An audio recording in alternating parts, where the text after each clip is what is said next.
That's a good way to start it. I mean, ladies and gentlemen, thank you all for being here. I really appreciate it.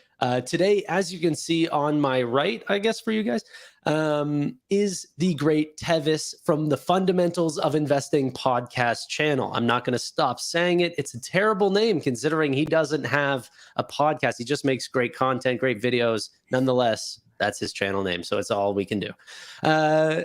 Tevis, how are you, my friend? Doing well. Here to talk about some crypto things. Yeah. We want to just jump straight into it? Yeah, let's do it. So today, the big news. Yeah. Grayscale wins court ruling over SEC denial of its Bitcoin spot ETF. There was an actual ruling by a 3-court appeals panel in Washington this Tuesday that said the commission failed to adequately explain why it approved the listing of 2 Bitcoin futures ETPs, exchange traded products, but did not actually approve Grayscale's proposed Bitcoin ETF. In the absence of a coherent explanation, this, unlike regulatory treatment of like products, is unlawful. We therefore grant Grayscale's petition for review and vacate the commission's order, the judges wrote in their opinion. They also completely wrote away from every single point that the SEC did. They reject every single one. What do you think? Yeah, so this is like the first I'm sort of here. I saw the headline news, but I've been at work all day. So this is the first I'm actually having a chance to digest it. Just so I understand this right, this is just an appeal, which they can still lose a case later on down the line. Nothing's been approved. Yes. So the next step would be the Supreme Court. But that being said, knowing that they kind of dumped every single one of the SEC's speaking points, I actually don't think. I think that would be a massive mess up there. In fact, this is what Grayscale had to say back to them. They said, "This is a momentous moment, this is a monumental step forward for the American investors, the Bitcoin ecosystem, and all those that have been advocating for Bitcoin exposure through the added protection of the ETF wrapper." They said, "The Grayscale team and our legal advisors are actively reviewing the details outlined in the court's opinion and will be pursuing next steps with the SEC." Man, can I just say, like, before we go further in this episode, like, can we pour one out to the SEC? They're taking L's like left and right with regards to crypto. They got smoked with the Ripple case, and now this. Well, one thing that I heard a sort of opposing view was that the Bitcoin spot ETFs from a BlackRock and Fidelity, for example, are actually a little bit different than what Grayscale is putting out, and that the main difference is more oversight. You're able to actually see customer information whenever with the BlackRock and Fidelity in terms of giving that information to the SEC. So what I heard here is that although they actually ruled against this, meaning they probably will need a Bitcoin ETF, they won't give it to Grayscale. They'll give it to these ones, which means that for Grayscale, in order to approve that, we'll also have to add that amendment. I think it's a slippery slope, though. I mean, once the first domino falls, it opens the door for more interpretations. And that's where, like, if you creak it open a little bit, they can start prying more and more and more. And I feel like once the first major like ETF of this scale gets approved, then it's just a matter of time before they all get approved, right? And so the first, like, there's a reason why these like Supreme Court cases set precedents. And it's the exact same thing, right? This is going to set a precedent with regards to any other institution looking to have a Bitcoin ETF in the future. Yeah. And that's why it's so monumental right now. I also got this, all of the names of businesses that have applied for Bitcoin spot ETFs. You're looking at BlackRock, Fidelity Investments, Van Eck, Investco, Valkyrie, Galaxy Digital, Wisdom Tree, Ark Invest, Bitwise. There's going to be a massive flood if, in fact, they are. If come one, come all. Yeah, you know? And like, It's just a perfect storm, it seems like, for crypto in general, right? Bitcoin is going to be the tide that raises all ships. Like that's going to happen. It happened in all previous bull markets. Bitcoin goes up, 3x, and then you have like Solana that goes up 10x, and you have like whatever Moon coin that goes up 100x. Like it's Yeah, just yeah. derivatives upon derivatives. So it seems as though, like, 2022, 2023, it makes sense why we had a pullback, or this crypto winter as people call it. But I mean, look, halving is coming, right? That's a huge thing. That's people don't like, place enough, in terms of that. That's coming. And it seems as though, like, with all of these ETFs, like, if that coincides with this ETF being approved, then you're going to see a pretty big pump in crypto. And like the next bull run is going to start of out of that halving, right? There's a comment I just want to address really quickly. I heard that there are a few crypto ETFs here in Canada. How far is that true?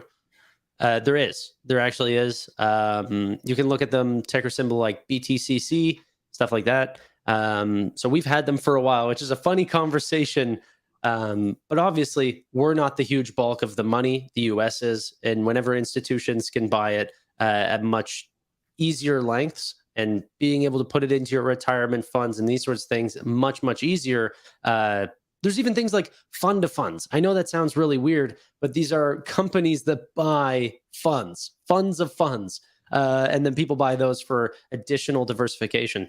And they're very popular, surprisingly.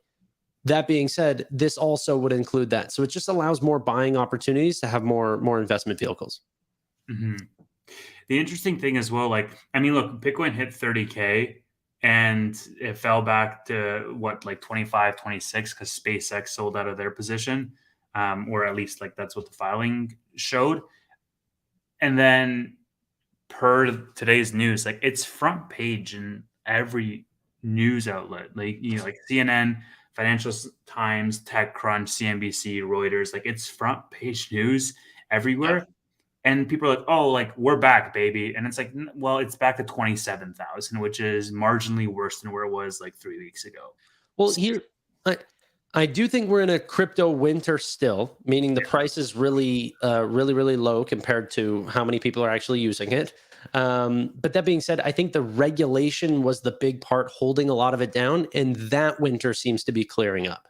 Like, I mean, look, if it's gonna go forward, it's gonna look fundamentally. If you want big money to go into this thing, you have to have some type of like middle ground that you have to meet at, right? Like these funds are not going to YOLO into Bitcoin if Bitcoin is still seen in the eyes of the law as this taboo, like, we don't touch this. It's like a black market thing. If it's commoditized and if it's regulated, and like, I mean, Brian Armstrong has been on this for a while. Like he's pro regulation, anti SEC for that matter.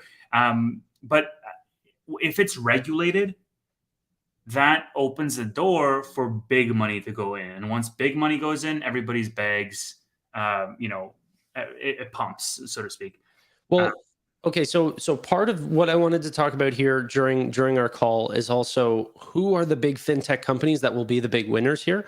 So that I'm excited to chat with about. But sure. uh, in doing that, I wanted to answer a couple things. One, T Hutch here says, "What is the halving?" It sounds like the purge. Uh, yeah, so pretty much they go out and they kill half of the people that have a Bitcoin address. No, I'm just kidding.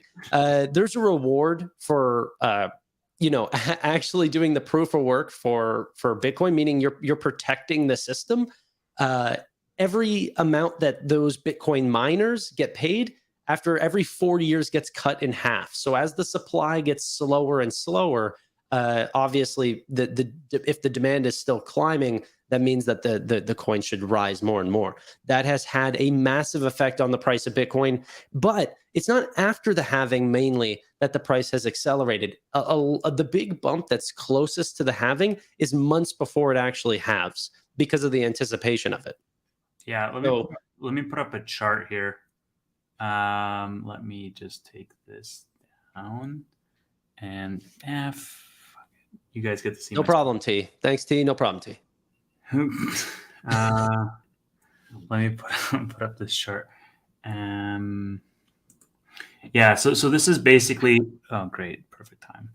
Um, You're good. so yep, you can put it up. So this is basically a chart around the last like halvings when they happened, and you can see these like massive run ups. Like that doesn't look like a lot, but that right there is 9,500%, 3,000%, 652%, right? And so what you'll see with Bitcoin is it'll run up like crazy in terms of multiples. Like um, Wait, where is the halving? Is it at the beginning of the green or at the end of the green? I believe it's at the end of the green. Okay, because that would make more Yeah, sense to what I had read about at least. yeah. So you see here the having like yeah. So here it's at the beginning. So it halves and then it runs. Oh, okay. That's yeah. That's not what I read. Okay, cool, great. Um, yeah. I mean, it still goes up in anticipation of it, but like it really runs after. So I mean, what we need 200 days, something like that, until the next halving. I think it's 213 days. Yeah, okay. That's very specific. we looked at it on the Finance Junkies. Oh, okay, got it. Yeah, so it's like sometime in 2024. So 2025, it's due for this insane run. But I mean, look at the trend, right? Like you have a run up, and then you have a cool down period, and then you have a run up. It just looks like a series of progressive like bull flags, which is great because if you zoom out and if you look at a decade view, Bitcoin is still like the best performing asset class. By Bar far, by none. far. Yeah. Yeah, nothing even close. Um, but so uh, what's exciting here for me though is that I'm not 100% bullish on Bitcoin alone because part of the scare for me at least is let's say the SEC or just America in general wants to protect their interest in being the number one currency. You don't want everyone fleeing to an alternative asset. And I mean, if you don't think that they'll protect their own currency, they literally back in the day banned the ownership of gold and gold bullion and all these things. I mean, they have protected their interest in their own currency. Um, I worry that that happens again, but I'm very, very excited about the American legal system, knowing that even whenever it's not in their best interest, they still do the legally right thing to say, yes, you know what, there isn't real merit put for why this Bitcoin spot ETF should exist, and therefore it will exist.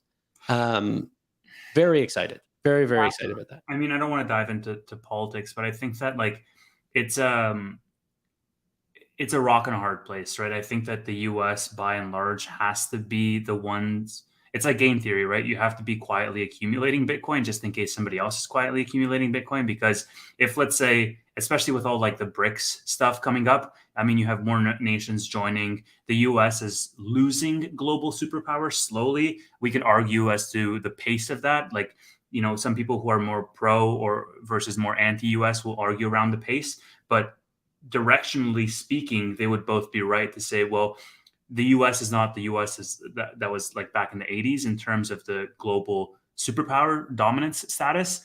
And so if you have like tomorrow, all the BRICS nations are all of a sudden going to deal in Bitcoin as opposed to like yen or whatever, then you would see this massive wave because you're already seeing it in the crypto community with institutions that are getting in, right? Like you had SpaceX, Tesla were like big ones. I remember Square or Block was a big one. Jack Dorsey's like a huge crypto fan.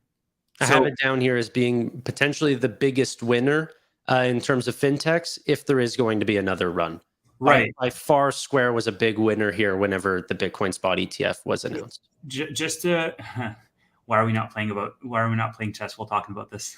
Because we never talk whenever playing chess. We slow down into these weird whispers while we're focusing. So, Just to finish that thought, right? yeah, Like if you're thinking from a macro global perspective, like the US has to be accumulating Bitcoin, even if it is as a hedge or as a backup. Like if you're running the gold playbook, what was it like 1913, like start of World War One? They issued like, hey, we're not stopping you from owning gold. We're just stopping you from having it. Like the moment you trade it into the bank is not allowed to give you gold back. Like that kind of step. And then in 1971, they completely went off. But they have to have that assurance. even though they're not signaling that. And then the game theory, like the second layer, goes into like whoever is the first major country. I'm not talking about an El Salvador or an Argentina or whatever, or like a, what was one of these African countries that adopted it fully? I forget, Ethiopia, maybe, I forget. But I'm talking about like a major global superpower, a G7 country. Whoever's really the first, it's going to domino from there, man. And so the idea is the US cannot declare that they're the first if they don't have it accumulated, because like it wouldn't be in their best interest to do so, because that's the moment when everybody would start accumulating, because that's like the new standard. And so right now it just seems like this weird, arms race almost. And that could be also the reason why you see regulatory easing in terms of the adoption of Bitcoin. It's a necessary evil, let's say, from the eyes of the government. If we want to go all digital and if we want to implement like CBDCs, like that's sort of like the foundation, quote unquote. I don't know, I might be totally off base here, but like from a geopolitical perspective, that's at least how I see it. But I think that, what it means for us as retail investors going into crypto, I think like I've been accumulating. Tanner just left. Okay, well, hi, Tanner stream. I will just keep this going on my own, I guess. That's sorry. I have a back button on my mouse, and I don't know who put it there, but as I went to just grab my mouse and click over so I could bring up some PayPal news, I just left. That was a very scary experience. Just the realization that I might have to carry this stream. So yeah, I think like from our perspective, like I've been buying Bitcoin over the summer, just in anticipation of that next halving, in anticipation of just that trend, to know that, well, even if Bitcoin underperforms the market on a 1 or 2 year basis, they can totally make up for it in the back half just by going up like 3, 4, 5, 6, 10x, because of these cycles. And the other thing I'll say, like the last thing I'll say on that is, you're fundamentally playing this game that, I don't know, man. I just find it really hard to lose in Bitcoin if you buy into that narrative, because there are so many people that are bought into that long-term perspective that it's going to become the table stakes currency of the world. And even if it doesn't, so many people are bought into that where they're just hodlers, like they just hold on for dear life. And you have this disparity in terms of inputs and outputs. You have so many people buying, but not so many people selling. I think this was the first, I think this year or this month broke a record for the amount of crypto off exchanges. So if you think of it from that perspective, then it's bounced a lot, right? For example, okay, I want to bring up this comment because I just saw this really quick. Guys, you guys are intelligent investors, right? Do you really believe in the next fool narrative investing? What he means is, I think he means a greater fool, not next fool, greater fool theory. Narrative investing, the intrinsic value of Bitcoin is 0. I'm sorry. So, so why, for example, what makes the US dollar have intrinsic value? That there's a military to back it up. At least that's the way I see it. What makes Bitcoin have intrinsic value? And I think it's the security of the network that actually makes it have intrinsic value. Knowing that it can't be hacked, knowing that your money is safe there as long as you remember your keys and these sorts of things, your private keys, and that the supply is always that way and no government will ever corrupt that, right? So I do think that can't be found anywhere else. And if other people are willing to take that, there's been no currency that has been a true store of wealth or a true utility. Okay. So gold, I mean, yeah, it could be made as chips, but it wasn't back then, back in Roman days. It was a form of wearing wealth through jewelry. There was no real intrinsic value other than all your neighbors wanted it. And so that's what made it valuable, because you could get bread or something like this that you could actually put in your system. So I don't buy that crap about there's no intrinsic value. It's tradable globally, which is super useful. It's a cheaper transaction than any other transaction going through any financial system if you're using the Lightning Network, which will be the norm. there is real utility here and there is real store of value if other people believe it is, which has been proven true. There's been trillions of dollars that have been poured into Bitcoin. Enough is enough. You can't say it's worth zero. Yeah, and the other thing I'll say on that is really like if I'm investing in US stocks, I'm investing in like the US as is like the US economy essentially. And the appeal for Bitcoin is really that scarcity of you cannot make more of it. Like It is honestly, a tighter supply than gold.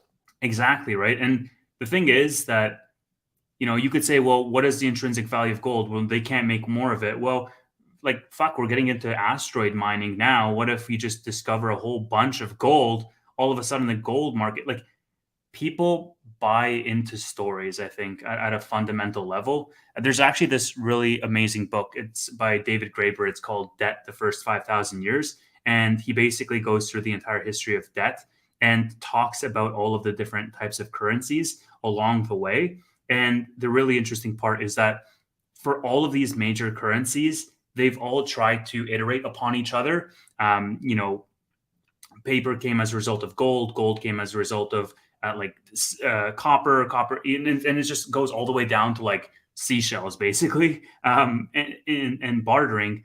And they all solve a problem. They all solve some type of fundamental problem. And I think that the fundamental story with Bitcoin that a lot of people are buying into is the fact that we are playing a broken game right now as a result of Reagan going off of the gold standard in 1971, right? You are running on a treadmill and it's so much harder to keep your balance, right? Because every dollar that you earn is inflated away intra year, even to, and all of these yardsticks are changed in terms of how we measure inflation to the point where we can't actually like see it until we go to the grocery store and everything is like double or triple what it once was.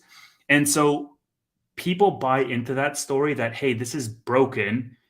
How do we fix that? Well, we have to create our own sort of game that we want to play and stop playing this broken game. Now, obviously, where that runs into issues is that it's a paradigm shift away from these massive institutions that have defined the generation before us. Sure. Like all the major conglomerates of the world were formed predominantly in the generation before us after World War II, right? You had all of these, like you had Bretton Woods, you had like NATO, you had all of the massive financial institutions, every single major conglomeration that really became global superpowers backed by the internet. They all came, fuck, I sound like a conspiracy theorist, but like the fact of the matter is that my parents, I mean, not mine physically, but that generation grew up on, yeah, I do mean Nixon, sorry. That generation grew up on those institutions. And as a result of that, like I entered a workforce at a time where the juice is almost not worth the squeeze, right? And so what happens then? Well, like how do we participate in the economy when the pie's all been divvied up? New wealth. And especially when you consider the biggest wealth transfer in the history of the world from the baby boomers on, if you have these stories that this generation buys into, and then that there's a massive catalyst on a macro, like on a 50-year time frame of all of these baby boomers passing away over the next 20, 30 years, well, all of a sudden, like that disenfranchisement that I feel, that you feel, that people who are our peers feel against government, against major institutions, against major corporations, major companies, well, those dollars are going to be like those dollars are votes towards some type of new system. And I think it's just, even if you don't like buy into that theory on a massive, I don't know if the possibility of it is just allowing yourself to have a hedge in whatever your portfolio. Like for me, I have a 90-10 split. I think it's like 85-15 split equities to crypto. And I think if equities goes to zero, God forbid, we have, some type of huge event, like whatever. I wake up tomorrow and the stock market is closed and my stocks are zero. I think in those cases, I'm happy to have a hedge in my portfolio because, dude, even in the next bull run, if Bitcoin goes to where we think it's going to go, then it's going to look a lot different than 1585 for me. Yeah, so I actually do agree more with me, myself, and Bob here. Is that I find what you're talking about of hedging, because for the sake of hedging, I do actually think is gambling. Sure. Um, but I do want to bring up this back whenever I said that it was backed by the U.S. Or the military. That Charles here said no, it's backed by bonds, U.S. government bonds. Well, I actually disagree. I think that US government bonds have paid you less than what inflation has been. And that's been on purpose because they've wanted to give out more money than what they're actually paying back. That way they can actually get ahead. Inflation is designed to pay off debt. So I don't agree with that. In terms of real spending power, you would be worse off with US backed government bonds than having an alternative asset like Bitcoin, for example. So no, I disagree. Anyone can make bonds and pay you out into something that's non-existent. It's a fiat currency at the end of the day. You can get a bond from Venezuela if you want. That's not what's backing the US dollar at all. Jesse Dow said, yes, good points on Bitcoin, Tanner. Dad is proud of you, son. Thank you, Jesse. Really do appreciate it, father. Okay, that's weird. Okay, John Blake, what happened? He's my sugar daddy. I gotta. It got even weirder when you said the second part. Sugar papa. John Blake, what happens if Binance or Coinbase lose their Bitcoin keys and millions of Bitcoin is lost? I responded, Bitcoin goes up. So wait, sorry, say that one more time. I missed that. I'm just saying, to John Blake's point, what happens if these big institutions lose all of their keys suddenly? Bitcoin goes up.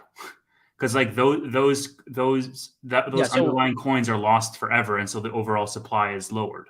Yeah. So one, you're not supposed to keep your coins on exchanges. That's like the big no across the community. Is if it's not your key, it's not your crypto. That whole saying, but it's true, right? Like a key in someone else's hands can be seized by governments. A key in your hand, and especially if the password is in your mind, there's nothing they can do to get that. So yeah, if the supply is lost, which there's a ton of Bitcoin that is lost just into the ether that does not exist. Every year, a percentage of the total pool is lost. I forget what the actual Saylor talked about this in a podcast. It's like Michael Saylor. Yeah, it's like 3%, 4%, like something crazy. It is lost every year because just people's negligence, whatever, bad luck. That's lost forever. It is terrifying, and it is maybe one of the biggest parts that I struggle with crypto, because you don't want to be on that side of the losing fortune, right? And any amount of house fire or something like this can cause massive devastation. And there is companies that want to help with that as well. You'll see like metal engraved key, like a pass key things that they'll make and everything like this. But still, it is an uncomfortable thing to think about. Yeah, I think you mentioned something interesting, and I like trying to strategically skirt away from the political aspect. Like, it's in your control, right? Like whether you memorize your secret phrase or whether whatever you transfer to a paper wallet somewhere or something like that. We're both in Canada, from Canada, and what happened. You're going there? You're going there? I'm going there. Right. What happened was so eye-opening to me. It made me buy way more crypto, and it made me so much of it reinforced my belief in it. There was a riot or a protest, a trucker protest or whatever like this, and they were anti-government. It was the Canadian version of storming the Capitol in Ottawa. No, it wasn't even that bad. So it wasn't anti-government. They were anti-vaccine for truckers who spend like 12 hours a day with me, myself, and I in a car on a highway. So they were saying like, why should I? Whatever. Regardless of like the underpinnings of it, they had this protest where they stood outside of Parliament for like 5 days or so, and it was uncomfortable, to our officials to the point where they figured out who was at the protest and who was funding these accounts. They started a GoFundMe and they figured out the funding, and then they basically froze all of their accounts, their bank accounts. Well, So, so yeah. I want to give a sort of a problem with crypto, and it's why like crypto hacks have sort of been unsuccessful for the most part, is that even if you do have your own keys and everything like this, and you have your own Bitcoin, the cool thing and the sad and exciting part and every part of it about Bitcoin is that it's so transparent, like it's hard to hide yourself. And so the government does know those keys for those truckers regardless. Like eventually you would have had to have taken money that most likely you paid income tax on, so they know that money exists, and then they saw you put it on Coinbase, and then they saw you take it off the exchange. And Coinbase, in order to operate in Canada, and this is for every country they operate in, the government wants to know that information.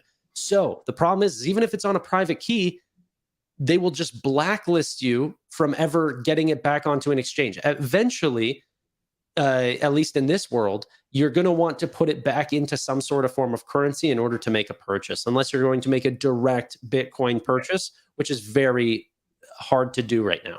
Okay, so a couple things. First of all, I just want you to like think about that action alone of having your assets frozen for standing on the wrong sidewalk. No, I get it, but you're just talking politics. Hold on. No. Yeah, hold on, because I'm gonna get to your point.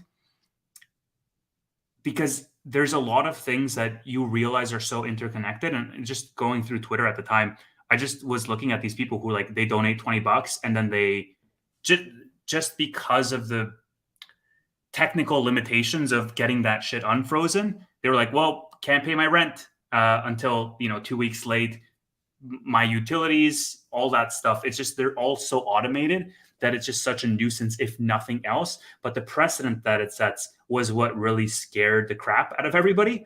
And okay, so that aside, I think there's two things to pick up on there. Number one is the current paradigm of saying, well, you need an exit route for your coins. My freaking light is flickering. I don't know why. You need an exit route for your coins. One way or another, if it goes into the system, if it becomes crypto, it has to become dollars and cents, because not every location, not every vendor takes crypto. Are you a Tornado Cash bull? Like, what are you telling me? No, You're a Monero fan, or what's going on? One thing I was saying, like what started happening at those events when people were having their stuff frozen, people were donating. Instead of doing it through GoFundMe, they were literally from their wallet allocating a certain amount of crypto onto a paper wallet and just handing out like slips of paper. And those papers had like seed phrases on them, so you could redeem crypto. And that's how the donations were happening. Like there are transactions that happen where I just give you a USB stick and it has a certain amount of Bitcoin and you just give me whatever I want. So my point is that if you want to keep it out of the system, like people will find a way, right? Yeah. If a farmer is willing to take, a piece of paper with some numbers on it for food, then yeah, that's how you get your cow, I guess. Yeah, but there's many exchanges around the world. It's not like one centralized exchange that you're blacklisted from, and all of a sudden it's like monopoly money. Yeah, I know. Thank you so much, Lost to BKK. Okay, let's actually do the show. We're already past the time that I allocate towards the FinTech Frenzy in order to talk about positions that will be the biggest winners if, for example, crypto has another run. Okay, this is where we're getting off the politics. I got to rein in the show. Which fintech companies do you think will be the biggest winners? Here's some that I have written down. That way we can chat about it. One, Robinhood. They make a lot of transactional based revenues through crypto. If there is an increase in crypto transactions, obviously, I believe that they'll do well. Two, and this one's quite exciting, is PayPal. Not only does PayPal have a PayPal crypto exchange as well as Venmo crypto, but most recently they just put out a product called the PayPal stablecoin. Now, let me get a little political just so that everyone understands what I'm talking about. If, for example, the America does not want to lose its dominance in financial, or sorry, in the total amount of transactions that are based through that are based through American dollars, but people still want to use cryptocurrency for remittances and global payments. Okay, stable coins could be that way. There's literally PayPal's stablecoin is based on the Ethereum network, so it is supporting that network, but it is also in US dollars. It supports both. PayPal just recently got into that. I have here SoFi as well as another position, very, very small allocation to crypto that might be going away. Nubank, and then by far the biggest, in my opinion, last but not least, Block. Yeah. Yeah, that's an easy pick. It's not even a debate. They just own like a ton of crypto, and so that's going to appreciate. Yeah. And I think because they are Bitcoin maximalists in a way, that this news about the spot Bitcoin ETF is a much, much bigger story for them than the Ripple Labs news, right? Yeah. Like that was more for a case for the other coins. This is more a case specifically for Bitcoin, which I think is quite exciting. So not to pivot, but there was another piece of crypto news that just dropped today, which is the Twitter news. Sure. Okay, let's go on to that. I'll bring it up. Yeah. Bring it up, throw it up on screen. Basically, like Twitter got approval to, I don't have it up. They got approval to deal in digital assets. So you like that speed, baby? I like it. Huh? Elon Musk's X obtains license to store, transfer, and trade Bitcoin in cryptocurrency. Dogecoin is the first thing that's going to run if it hasn't already run today, but it probably ran on this news.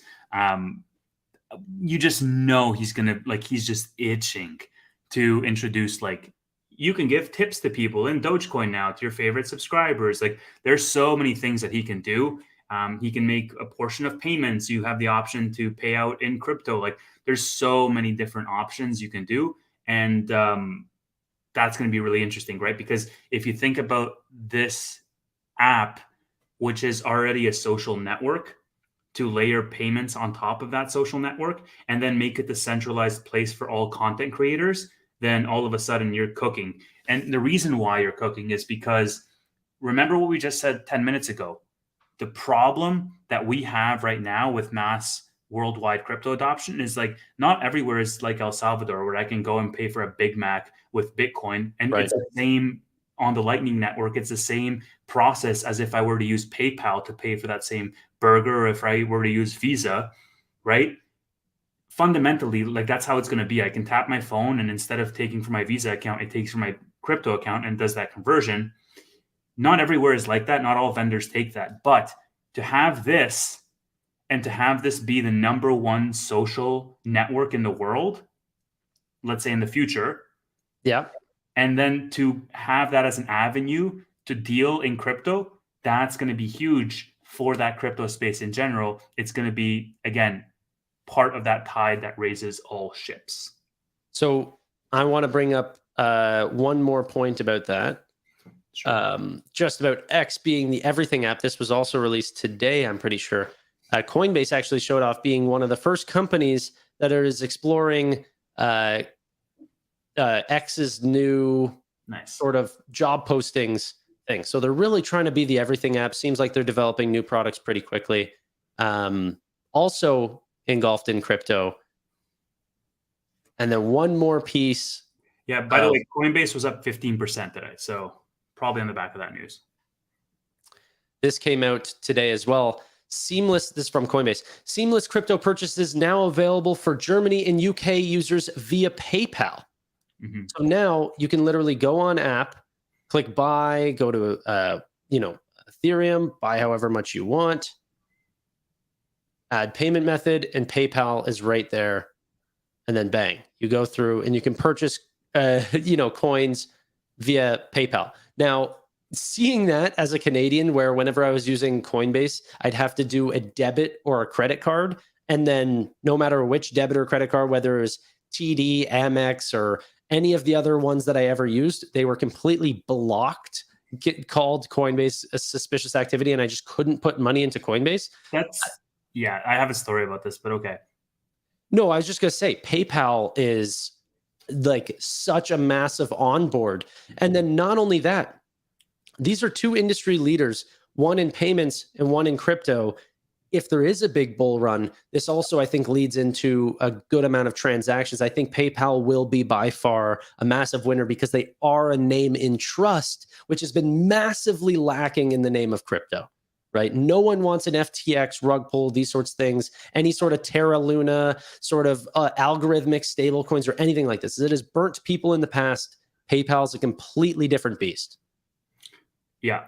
And like, I think so the companies that become networks will usher in that adoption, right? Whether it's X, whether it's Coinbase, whether it's Block through Cash App, or whether it's PayPal through Venmo or the flagship PayPal app, that's what you need, right? You need more transactions for everyday goods and services, whether it is just tipping your favorite content creator on X, let's say, Yeah. with Doge. I'm never going to use Doge, but at the same time, like I'm okay with it because that's going to usher more like that. I'm going to transfer that Doge for either some Bitcoin, or either some USDC, which is the stable coin, or I'm going to take it out of the system altogether, right? And so it causes more transaction, it causes more adoption.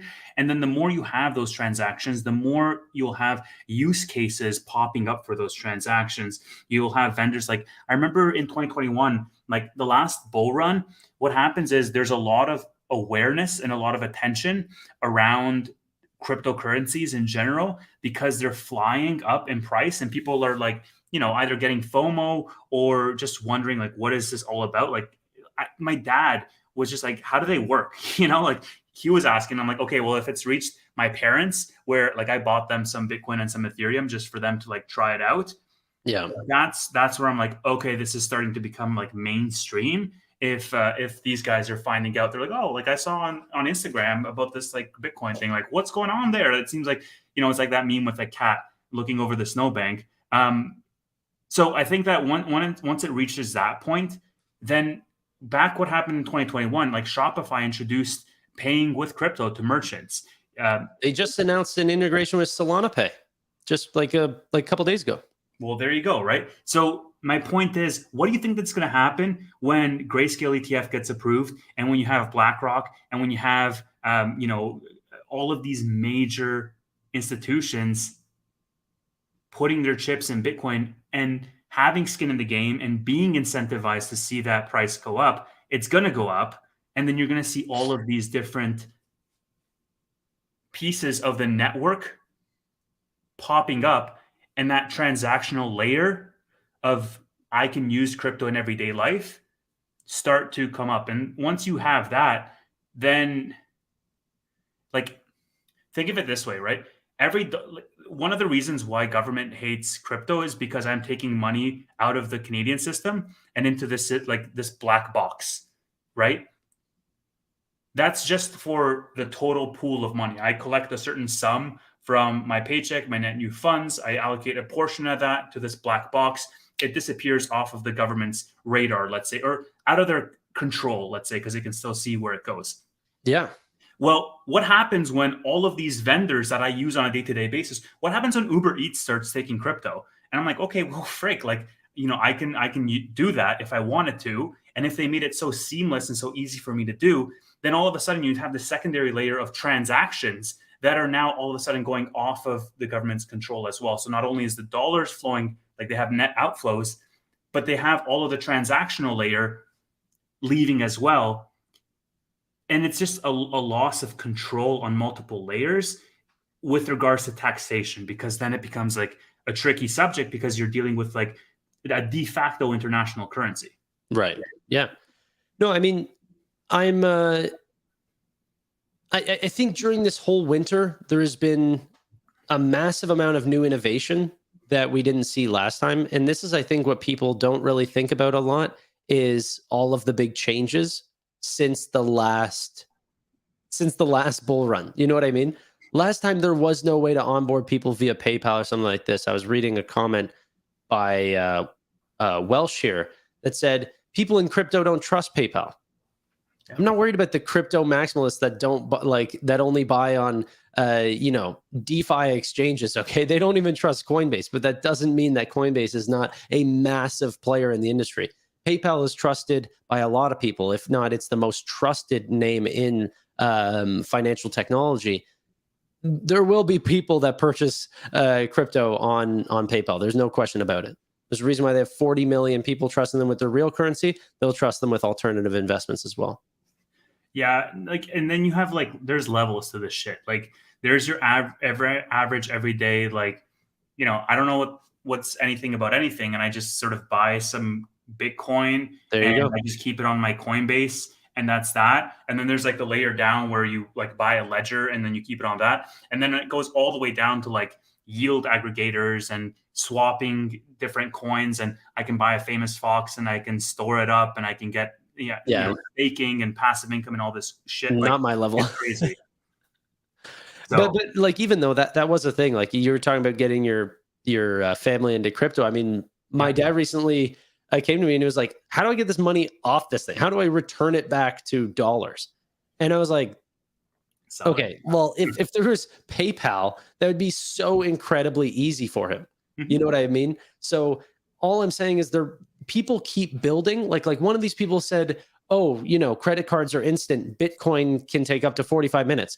You're talking about old school Bitcoin. You're not talking about the Lightning Network. The Lightning Network is instant and free because places like Block will cover your charges. There's absolute ways to onboard new customers that have been built even since the last time that Bitcoin has ran. They're coming out with payment terminals and these sorts of things purely for Bitcoin. Like, there's a lot of progress being made here, and it's only going to allow the advancements and runs in these markets faster. Same reason why I like, SoFi, for example. It's a stronger company than when it was $20. You know what I mean? Like, there's ways for it to get back to $20 faster if there is a return in bull market. It's just a matter of overall macro sentiment. Well, okay, so like, it's been 47 minutes. I think let's tie all of these things together. Let's try to tie all of them together, right? You have this entire generation of people who are disenfranchised with traditional finance, and the massive oligopolized, almost nation states that these corporations have become. You have rampant inflation, right? And then you have this massive wealth transfer from baby boomers. So all of that is the backdrop. Like, that's the macro. And then you have this system of halvings where the rewards get reduced. And as a result, there's less supply. And as a result, the demand is higher. You have a period of time right now where you have the least amount of money on exchange that you've ever had. Really, people will keep their money off of exchanges. And so it's a very precarious position with regards to supply and demand. And then you have that one spark, which is, if whether it is a grayscale ETF, whether it is just waiting until next year, until that halving comes, when the next bull market starts. And then on top of that next bull market, you're going to have a multiple expansion in terms of Bitcoin, but also a derivative for all other cryptos that are going to rise in like much more than Bitcoin is, because they have smaller floats. Well, that's why I'm a big fan, and I bet on other positions like Solana, for example, just because of those similar integrations. Like, I've been a big Solana fan, but it is so funny the amount of corporations and business owners that like Solana because of, like, one of the things that I always hated about cryptocurrency was the lack of utility. Okay. It was like, oh, you know what? Like, I remember one time, I forget how much money in Ethereum I was transacting, but it was like, it asked for a gas fee of like $45 or something like this from me. Yeah. And I was like, this is the dumbest thing I've ever done. Mm-hmm. And then you go to Solana and it's like, you can transact $1 billion and they'll be like, we want a half of a penny. And you're like, okay, I get it now. You know what I mean? It takes less energy to send a Solana transaction than it does to make a Google search. And I'm pretty sure, and I haven't done a lot of information on it, but Polygon is very similar. And I do think that although there's hundreds and hundreds of altcoins, which gets people lost in this big storm, it was like the Wild West. This was this was 1999, 2000 of the internet era. There's going to be an explosion of opportunists that come onto the market to try to put their thing first, but there will be a key number of massive winners going forward that will make or that will gain massive market share in the big gains going forward. And it doesn't mean because there's a bunch of jokesters and scam artists, that doesn't mean, like, for example, the internet was a fraud back in the day. Okay. There's obviously gains here. If you can make things cheaper, faster, and more secure, that has to move forward.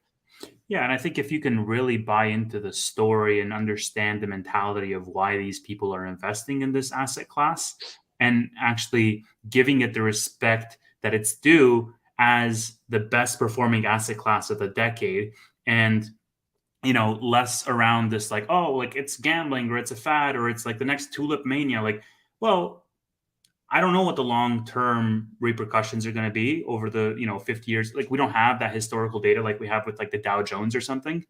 All we have is the last decade, and it's been spanking every single asset class over that time frame. And there are secular trends with regards to why people will continue to invest in it, and where all the mind share is going in terms of where the attention is going from younger generations, who also happen to be the generations who are going to innovate the infrastructure technology of the next like 20, 30, 50 years, right? You're not going to have these baby boomers coming out with the next Google. You're probably going to have someone who's right now in their 20s or in their 30s, right? And so if you have all of those things coinciding at the same point, then it becomes a really tantalizing value proposition. And if you just are willingly blind to that, then I think that you are costing yourself the potential for future gains. And that's all I'll say on that. So a couple things, because I just saw a couple quick comments I wanted to mark on. Don't Solana early investors own a large percentage of the pool? Yes, that's the big concern with Solana, that it's quite centralized.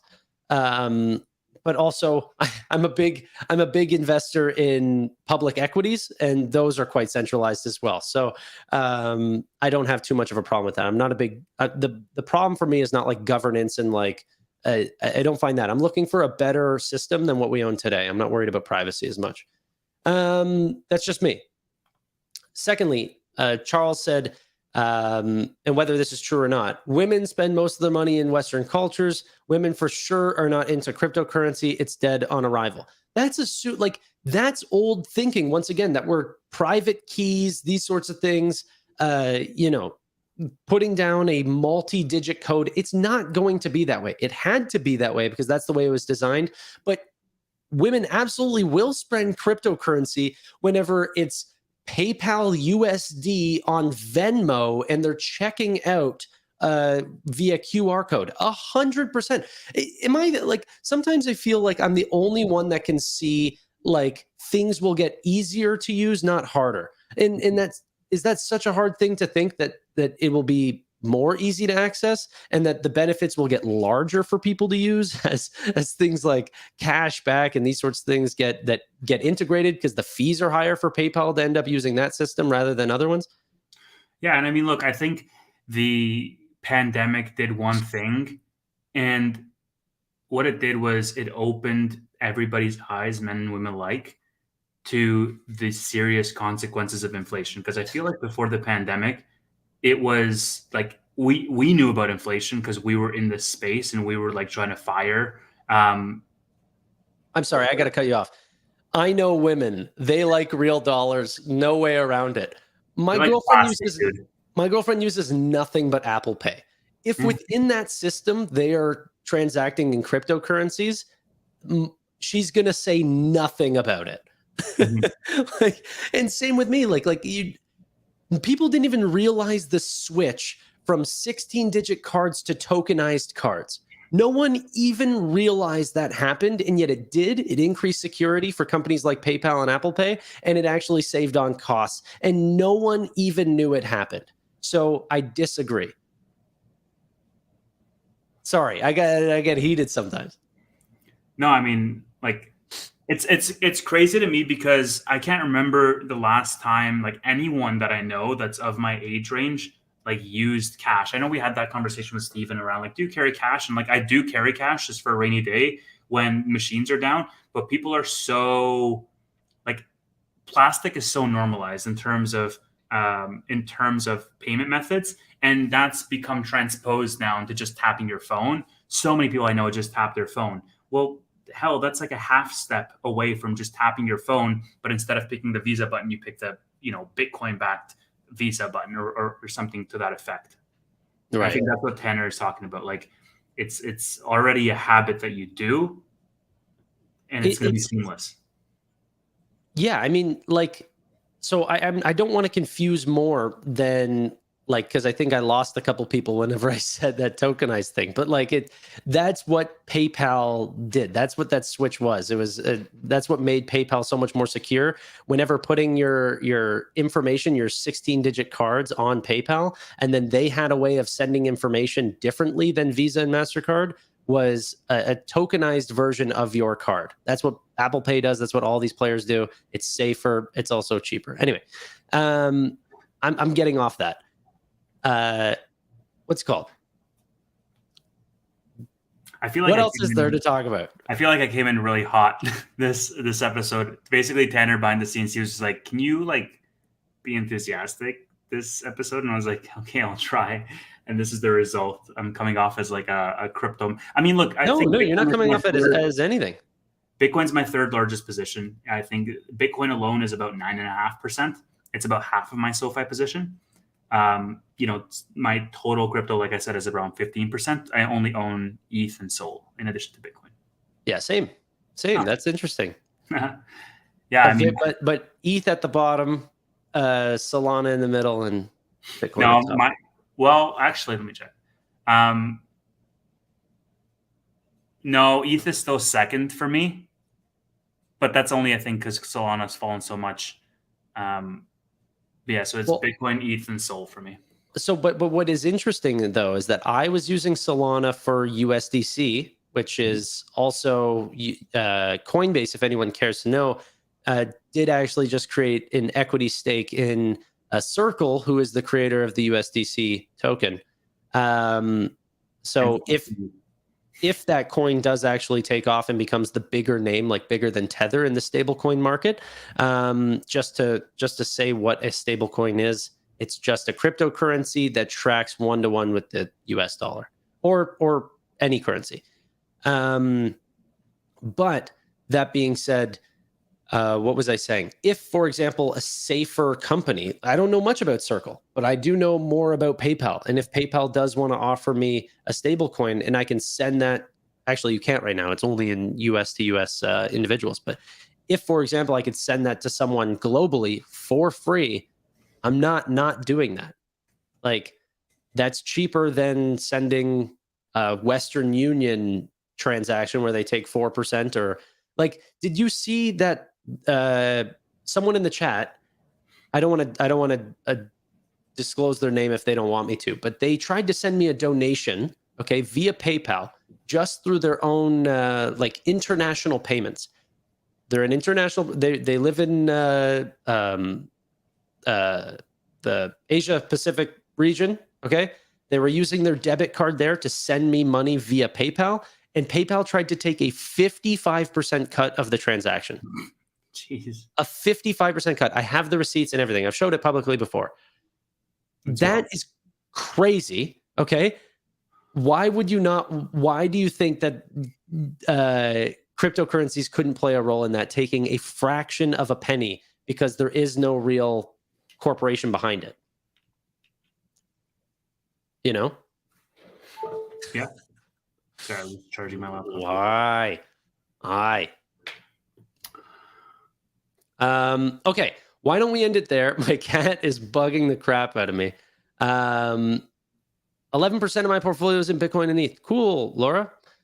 Look at that. Laura sounds like a lady name. I mean, maybe they're not a lady, but they definitely are buying a lot of crypto.